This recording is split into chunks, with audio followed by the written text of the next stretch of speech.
Guys, কেমন আছেন আপনারা সবাই? আমাদের হচ্ছে মিনি ব্লগ। এই যে দেখতেছেন আমাদের ছোট ভাই, উনি বলছিলেন যে একটা মেয়ের সাথে প্রেম করে, রিলেশনটা যদি একটু গভীর হয় আমাদের খ্যাপসা খেলাবে। আমরা এখন যাইতেছি আমাদের খ্যাপসা খেলাবে। 1 2 3 4 5 আমি দিয়া 6 জনে যাচ্ছি খ্যাপসা খাওয়ার জন্য। আপনাদের দেখাবো আমরা কিভাবে খ্যাপসা খাই। আমরা এখন অর্ধেক কোথায় বলছি খ্যাপসা খাবার নিগে আপনাকে দেখাবো খ্যাপসার দোকান, এমনকি খ্যাপসা কিভাবে খাইতে হয় ওটা আপনাদের দেখাবো। আমার নোটিফিকেশন এসে পড়ছে। না আমরা এখন মানে গার্লফ্রেন্ডের সাথে সম্পর্কটা একটু গভীরতা গেছে, তো এই কারণে আমাদের খ্যাপসা খেলাবে। প্রচুর খরচ, আজকে ওনার মিনিমাম 1.5 লাখ টাকার উপরে খরচ হয়ে যাবে। আমাদের এখন পার্টি দিতে হইব, কি করার? 1.5 লাখ টাকা খরচ করতে হইব, কি করার? আমরা আসলে 1.5 লাখ টাকা খরচ করে খ্যাপসা খাইতে যাইতেছি, কিন্তু হচ্ছে গিয়া আপনাদের দেখাইলে আফসোস লাগতেছে। আপনারা মনে মনে ভাবলেন যে ওনারা 1.5 লাখ টাকার খ্যাপসা খাইতেছে, আমরা কোনোদিন খাইতে পারবো না। ভাই আফসোস করে লাভ নাই। ওই যে মরু দেখতেছেন, উনি একাই 80,000 টাকার খ্যাপসা একবারে খায়।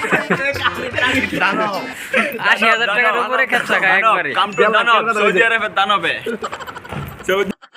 বলছি খ্যাপসার দোকানে দেখেন আমাদের নদীর পুরা হচ্ছে গিয়া মনে হয় রাজপ্রাসাদে বৈশাখ হয়েছে। আমাদের রাজামশাইয়ের মতো একটা ভাব নিছে, কারণ 1.5 লাখ টাকা খরচ হবে আজকে পার্টিতে। আপনাদের দেখাবো খ্যাপসা কিভাবে খেতে হয়। একটা একটা করে আইটেম আওয়া ধরছে, দেখেন এরা খাওয়ার জন্য পাগল হয়ে গেছে গা। এদের মুখ টুক কি অবস্থা দেখেন ভাই। আমাদের 1.5 লাখ টাকার খাবার আইসা করছে, এক একজনের মুখের দিকে তাকাই দেখেন ভাই, কারো মুখের দিকে ও এই যে দেখেন মুরগি, আবার দেখেন কাঁচামরিচ দিছে, পেঁয়াজ দিছে, চামিচ দিছে, লেবু দিছে ভাই। হ্যাঁ ও সরিষার পাতা দিছে। দেখেন ভাই একজন গরুর নালা খাইতেছে, মনে হয় ঘাস খাইতেছে,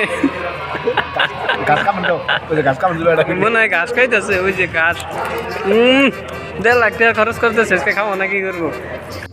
তো আনছি ভাই 1.5 লাখ টাকা খরচ করে, তার মধ্যে এক্সট্রা 25,000 টাকা সরিষার পাতা আনছি বাংলাদেশ থেকে।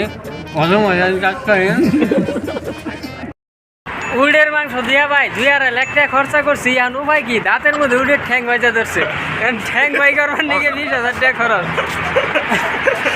দেখুন ব্যক্তির দাঁতের মধ্যে উডের ঠ্যাং বাজা ধরছে, ঠ্যাংটা খুলো না গো, 20,000 টাকা খিলা লিখে